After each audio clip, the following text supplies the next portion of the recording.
Émilie Charrier, je suis chargée de mission au CAUE de Loire-Atlantique et Charlie Fortis, architecte également au CAUE de Loire-Atlantique. On est ravis effectivement que la salle soit aussi remplie ce matin pour cet événement. On travaille en binôme sur la question du hors-site depuis déjà plusieurs mois avec différents groupes de travail et ce temps de cette matinée a vraiment pour but effectivement d'échanger tous ensemble entre professionnels de la construction. Donc juste pour reprendre un petit peu le déroulé de la matinée, pour le rappeler, donc on va faire un premier temps d'état de l'art, moi et Charlie en co-animateur, pour faire une remise en contexte, le hors-site, où est-ce qu'on en est sur notre territoire aujourd'hui. Ensuite, on va avoir 2 retours d'expérience par des binômes architectes et maîtrises d'ouvrage qui vont nous parler de leurs projets sur le territoire de la Loire-Atlantique. Ensuite, on aura une petite pause café où on pourra encore poursuivre les échanges et on terminera par une séquence 3, une table ronde avec 5 acteurs de la construction hors site qui vont pouvoir échanger sur 3 thématiques en particulier qui sont la qualité architecturale et urbaine, la massification de la production de logements hors site et enfin la structuration de la filière et de la commande. Donc voilà un peu pour le déroulé de la matinée. On voulait juste aussi rappeler qu'en tant que CAUE, on travaille effectivement sur la question de l'habitat hors site comme un des sujets qui aujourd'hui fait partie des réflexions sur la notion d'habitat. Mais on a aussi la question de l'habitat réversible, la question de l'habitat évolutif, tout ça faisant partie de tous les leviers, de toutes les nouvelles formes d'habitat sur le territoire. Donc commençons par parler du hors-site, où en sommes-nous, et prenons le temps d'un état de l'art en rappelant des éléments de contexte de manière synthétique qui marquent la réflexion aujourd'hui. Dans un deuxième temps, on s'arrêtera donc sur des projets qui montrent de quelle manière la stratégie ou la démarche hors-site est appliquée dans les projets de logement neuf. Et puis enfin, on reviendra sur les perspectives que nous offre le hors-site demain dans la construction du logement. Donc, quelques éléments de contexte. Donc on en a parlé tout à l'heure, une crise du logement dans un département qui est attractif, avec des ambitions de construire 12 000 logements par an, donc, dont 5 000 logements sociaux sur la période 2022-2027. On l'a dit aussi, l'enjeu de la raréfaction du foncier, avec l'application de la zéro artificialisation nette, et puis des ambitions aussi chiffrées de recherche de densité de l'ordre de 40 logements par hectare à l'horizon 2030. Une démarche... Un élément de contexte aussi plus général, c'est la crise du modèle de la production du logement, il en a été fait référence tout à l'heure, et donc un déficit d'habitat prégnant sur certains territoires. Et en parallèle, des besoins immédiats en termes de logements sociaux et puis aussi hébergements spécifiques. Un deuxième élément de contexte, c'est le secteur de la construction qui doit se renouveler. On constate une perte d'attractivité du secteur du bâtiment. À l'échelle du département, ça représente un peu moins de 7% de la part de l'emploi. Et quand certains secteurs sont dans une dynamique plutôt positive de plus 1%, le secteur du bâtiment décroît de moins de 2%. Donc on a une difficulté aussi à recruter et de finalement compléter les 33 500 salariés du bâtiment et puis les 56 000 éléments de mission. On a aussi une réflexion autour du secteur qui est la problématique d'inclusion et notamment l'accompagnement de la féminisation de certains corps d'État. Et puis on a aussi des chantiers qui sont contraints par les aléas climatiques. Et là on dépasse largement la période hivernale ou la période caniculaire et donc comment on arrive à répondre en temps et en heure à la livraison des chantiers. Et enfin, on a donc une acceptabilité qui peut être parfois compliquée des chantiers, puisqu'on se situe de plus en plus dans des secteurs denses, parfois difficiles à faire à accéder, et donc comment on arrive à mieux faire accepter ces périodes de chantier. Et donc un troisième élément de contexte, c'est le contexte réglementaire du point de vue environnemental. Donc c'est vraiment la prise en compte, on disait tout à l'heure, progressive de la RE 2020 et donc la décarbonation de la filière, dans une logique vraiment d'analyse du cycle de vie du bâtiment en parlant du choix des matières, de la période de conception, de fabrication jusqu'à la déconstruction. Et donc en parallèle aussi du point de vue des entreprises, prendre en compte ce qui s'est fait avec la loi AGEC, c'est-à-dire la mise en place des responsabilités élargies des producteurs de la construction qui doivent vraiment réfléchir à l'impact qu'ils ont sur la pollution et donc aussi les démarches compensatoires qu'ils auront à mener demain. Et donc tout ça dans une logique de réduction des déchets de la construction. réduction des déchets pendant le temps du chantier et puis aussi dans le recyclage des ouvrages. Pour information, on a mis ce petit dessin. Le secteur du bâtiment, c'est 46 millions de tonnes de déchets en France par an sur un ensemble de 325 millions de tonnes. Et la partie travaux publics, c'est 228 millions de tonnes, dont une grande partie, ce sont des terres excavées et des terres polluées. Donc un autre des enjeux aussi, ça va être de répondre à ces ambitions environnementales et de mesurer ou de minimiser notre impact sur les sols. Donc, fort de ce contexte, on a aussi quand même une production de logements de qualité sur le territoire de la Loire-Atlantique. Et donc, bon, on en profite un peu pour parler de références que nous, on trouve très intéressantes sur le territoire et qu'on essaye de mettre en avant, notamment à travers notre prix aperçu tous les 2 ans. Et donc là, on vous a mis quelques projets très qualitatifs de logements qui ont été primés par le prix aperçu de Loire-Atlantique.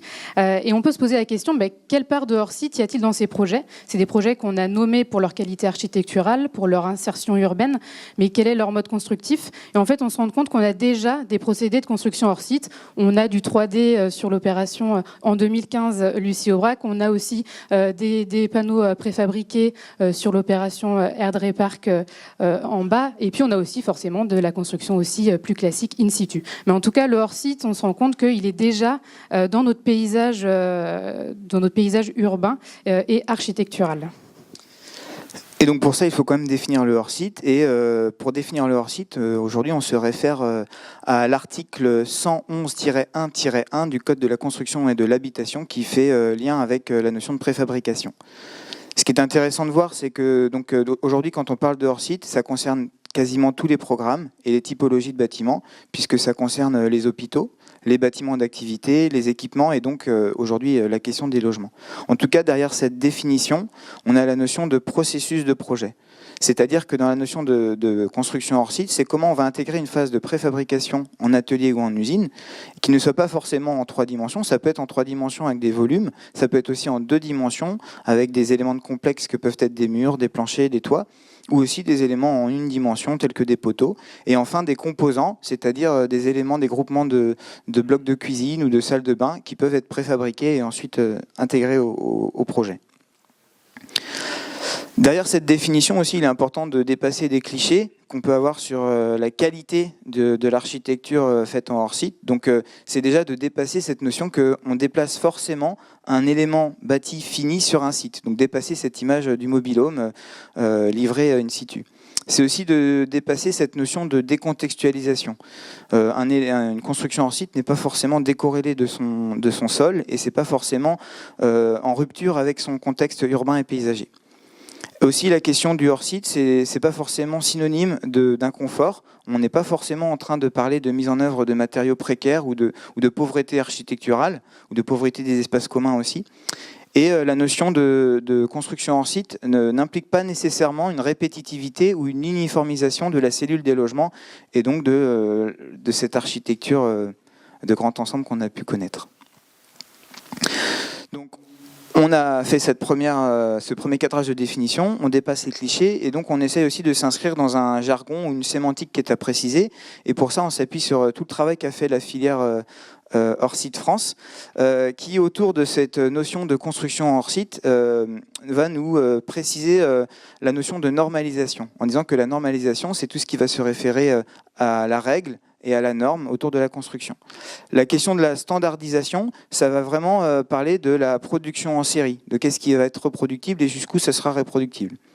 Ensuite, la notion de processus, ce sera vraiment de se poser la question de systématiser ou d'intellectualiser les suites d'actions qui nous arriveront à produire de manière intelligente le bâtiment. Et enfin, la notion de rationalisation, ça sera vraiment les questions qui tournent autour de l'efficacité et de l'optimisation, optimisation en termes de matière et aussi optimisation en termes de coût. Et donc enfin, on a aussi raccroché autour de la notion de construction hors site, la notion de préfabrication, c'est-à-dire de fabrication en atelier avant d'arriver sur site. Donc, sans faire une histoire exhaustive de l'architecture, on se rappelle que la question de la préfabrication est un sujet vraiment qui est sans arrêt saisi tant par les architectes que par les ingénieurs. Donc, depuis 100 ans, on a référencé quelques projets qui vont intégrer ou parler de préfabrication en architecture. Et toujours, on voit ce débat entre de la préfabrication en 2D, de la préfabrication en 3D et des solutions qui doivent être en phase avec leur époque. Époque en termes d'innovation technologique et aussi époque en termes de rationalisation économique. En tout cas, cette frise nous amène à 2023 et la mise en place d'une charte nationale portée notamment par l'association Filière hors site France, qui a vocation à fédérer les différents acteurs du territoire national sur cette question. Et donc derrière cette question de la préfabrication revient la notion de trame, cette trame qui est un outil tant pour concevoir pour les architectes et les maîtres d'œuvre, et aussi pour construire, et donc de parler des trames. Et comment un projet va s'inscrire dans une trame urbaine, donc une séquence et qui va l'inscrire dans son contexte, une trame organisationnelle qui va organiser les espaces de l'opération les uns par rapport aux autres, et puis la trame constructive, qui parle d'elle-même, et enfin la trame esthétique qui va inscrire vraiment le dessin de l'architecture dans son contexte. Donc on voit là, en dessous, cette mise en scène des trames urbaines, des opérations de l'île de Nantes qui sont juste derrière, et puis à l'inverse, l'opération Lucie-Aubrac qui est faite en élément préfabriqué hors site 3D, qui rend invisible cette trame depuis sa façade extérieure. Donc on vous propose désormais de passer un petit temps sur quelques projets, notamment en construction hors site. Donc ce travail, il repart d'un précédent travail qu'on a réalisé avec le département ainsi qu'un groupe de bailleurs sociaux et de promoteurs privés qui nous ont fait remonter différentes références de leur propre production qu'ils considéraient comme des opérations avec des qualités de logement particulières. Et puis le CAE a amendé cette liste d'opérations avec des projets que l'on porte également. Donc cette liste de projets, on les a analysés. On a analysé leur trame, comme le disait Charlie, et puis on a analysé aussi la part de hors-site qui faisait partie de ces projets. Donc voilà les 5 projets qu'on a décidé de vous présenter très rapidement ce matin pour cet état de l'art, parce qu'ils ont chacun des particularités en termes de construction hors-site. On commence avec le projet du CADA à Saint-Brévin-les-Pins qui est porté par le CISN et conçu par Arlab Architectes. On est sur une opération de logement d'urgence. On a 31 logements, dont 23 T1 et 8 T1 bis. Et on est sur une opération qui se situe dans un secteur boisé avec donc des enjeux environnementaux aussi assez forts et un programme, comme je le disais, assez sensible. Et donc là, dans ce cas, on voit le plan du projet. La construction hors site en 3 dimensions avait tout son sens. Déjà, ça a permis un temps de chantier raccourci pour un programme qui était assez sensible. Et donc, voilà, le chantier a été moins long. On a eu aussi une minimisation de l'impact sur le site où on venait s'implanter en neuf sur le site d'un ancien bâtiment. Et on limite aussi l'impact par rapport à l'espace arboré présent. Et puis, on a un programme assez répétitif avec assez peu de typologie. Et donc, ici, on peut le voir à travers les différentes nuances de vert qu'on peut avoir. Une cellule de logement égale un module. Et puis, on peut aussi avoir, pour les T1 bis qu'on a à gauche, on peut avoir 2 modules qui conçoivent un logement. Donc, on voit qu'il y a plusieurs manières aussi de concevoir les logements par rapport à du module 3D. Ensuite, on voulait vous parler de l'opération Erdre Park à Saint-Joseph-de-Porterie, qui est portée par SIF et conçue par l'agence Tank Architects. On est sur un site aussi assez sensible, puisqu'on a un espace boisé classé qu'on voit juste ici sur le plan masse. Et on a une opération en bande avec une volumétrie assez homogène. On a aussi une trame en façade, comme l'évoquait Charlie, qui est assez répétitive. Et donc, encore une fois, il y a eu l'usage du hors-site sur ce projet, mais dans ce cas-là, plutôt sur des éléments en 2 dimensions, plutôt concernant les façades et des éléments de toiture qui ont permis justement d'arriver à une optimisation du processus de construction, tout en étant dans cette logique de répétitivité aussi esthétique. Et puis on a des éléments ensuite qui ont été rapportés sur site, avec notamment des loggias et prolongements extérieurs. Le fait d'être aussi sur une préfabrication en 2D a permis permis d'apporter aussi des ajustements par rapport aussi à l'implantation du bâtiment sur le site, avec des pignons qui prenaient des formes, des angles différents pour s'adapter à la parcelle. Donc on voit que déjà là, on a deux manières complètement différentes d'utiliser la construction hors site selon le contexte et selon le programme. Une troisième référence qui ne se situe pas dans le département mais juste à côté, c'est une opération de plus petite ampleur puisque c'est 10 logements réalisés à Venanceau et portés par Orion. Donc là, c'est un petit projet qui se développe sur 2 niveaux. Chaque niveau a 5 logements et illustre bien le procédé mis en place par l'agence d'architecture Tétrarque, où finalement les logements ou les cellules de logement ne correspondent pas à un module. C'est la composition ou l'agencement de différents modules 3D qui ensemble vont développer une typologie de logement. Par exemple, donc là vous avez ici 5 cellules de logement qui s'organisent autour d'un vide central. Ce vide central ici organise les espaces de circulation et les dessertes en gaine et est construit sur site, mais tous les éléments en verre sont préfabriqués en atelier. Et donc un logement ici est constitué de 2 modules, deux modules 3D et puis un module rassemble tout autant des pièces de séjour que des pièces d'eau. On voit que ce procédé-là, en fait, il se déploie de différentes manières. On va cette fois-ci traverser le département pour aller juste au nord à Laillé, dans un projet de 26 logements réalisé avec la maîtrise d'ouvrage Espacil. Là, ce sont 2 plots avec le même procédé technique, c'est-à-dire des modules agencés ensemble pour constituer ensemble une typologie de logement. Mais cette fois-ci, ils ne vont pas s'organiser autour d'un vide central, ils vont s'organiser autour d'un exosquelette en béton qui rassemble les gaines et les circulations verticales et qui dessert par des gaines palières ensuite les logements. Donc là, cette fois-ci, les logements viennent s'organiser ou s'enrouler autour de l'exosquelette et finalement la trame va commencer à ne plus être homogène puisque tantôt on est dans un sens, tantôt dans l'autre sens. Ce qui est intéressant, c'est de voir à partir du même procédé la diversité des formes urbaines et en même temps aussi de voir que là, il est possible d'atteindre une performance énergétique labellisée passive. Donc on voit aussi toute la question de la performance du logement. Et enfin, on s'arrêtait sur cette référence Adalta à Bougnay que de nombreux d'entre nous montrent comme un projet qualitatif qui n'a pas été fait en hors-site et ça permet aussi de dire que finalement tous les sites ne se prêtent pas au hors-site. Et c'est pas grave.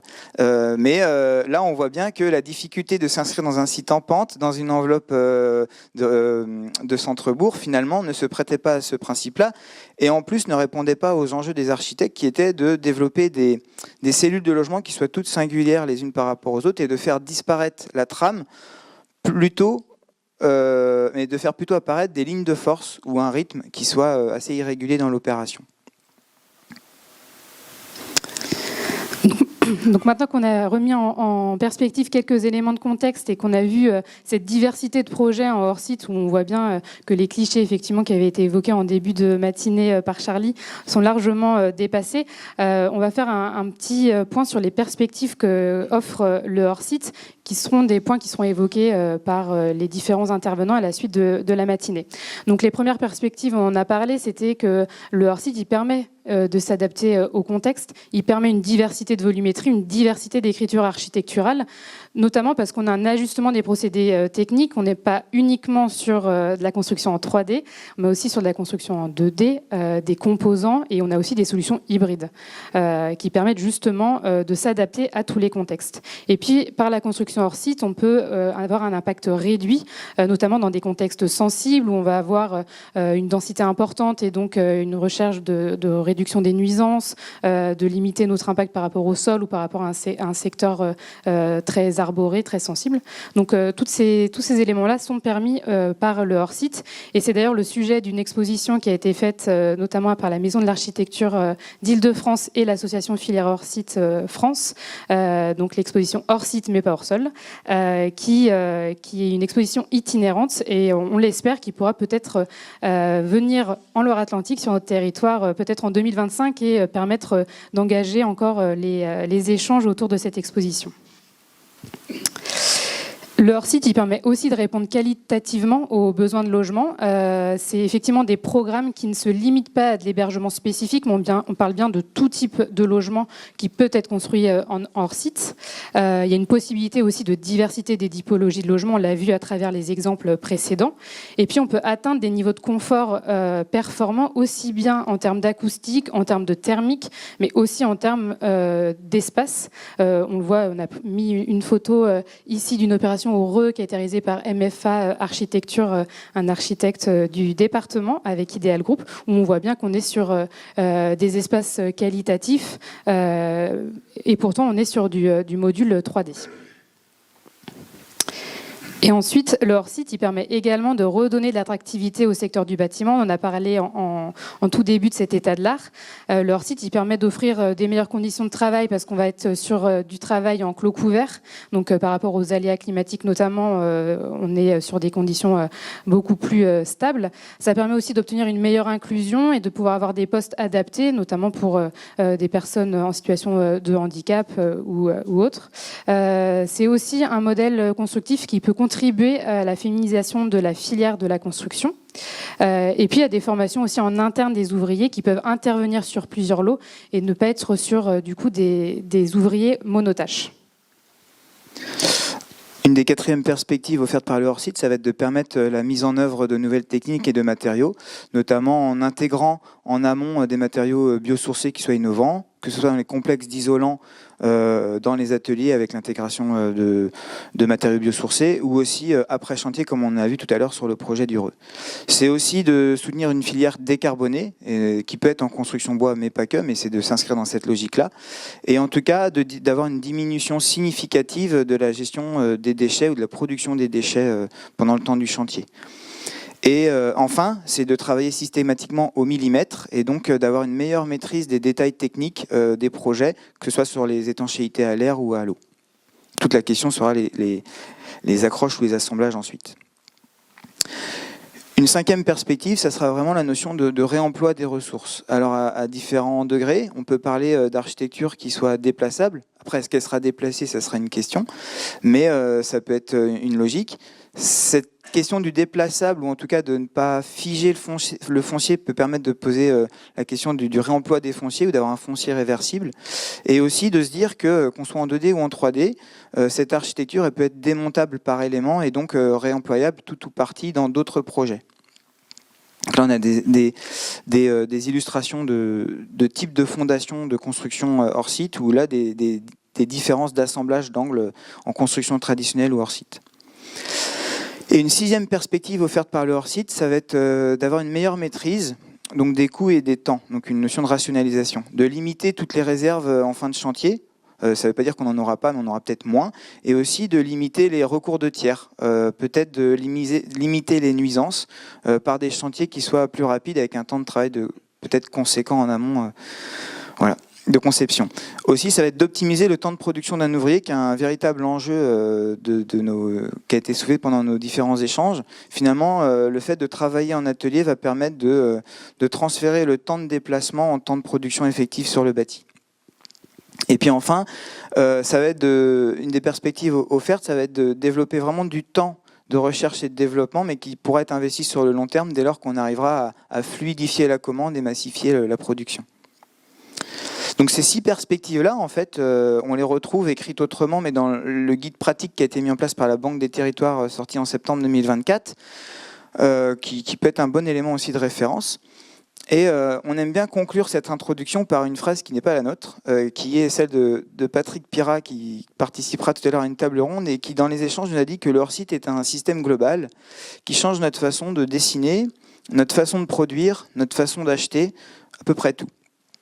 Et donc, c'est intéressant de se retrouver derrière ce dessin qui veut dire qu'autour de la question ou de la démarche du hors-site, en fait, on va reposer la technicité et donc le rôle des entreprises. De quelle manière elles industrialisent leur production et leur chaîne de production. Ça va être aussi de cadrer la notion des besoins et de re-questionner le rôle des maîtres d'ouvrage, notamment dans l'élaboration des cahiers des charges et l'élaboration de la commande. Et puis aussi la conformité, toute la question de la règle et de la norme et de la mise en place des processus validés ou accompagnés par les bureaux d'études. Et enfin, ça va être de toujours travailler cette question de la qualité de la conception spatiale, qu'elle soit urbaine ou architecturale, dans la conception et dans l'élaboration des plans. Donc ce dessin très synthétique qui nous permettait de conclure cet état de l'art, et que fort de ce premier aperçu, il était temps qu'on donne la parole aux justement différents professionnels, entreprises, maîtres d'ouvrage, bureaux d'études, maîtres d'œuvre, pour nous parler justement de la manière dont ils se saisissent de cette démarche du hors-site et comment ils essayent chacun à leur manière, de l'appliquer, de la mettre en œuvre localement.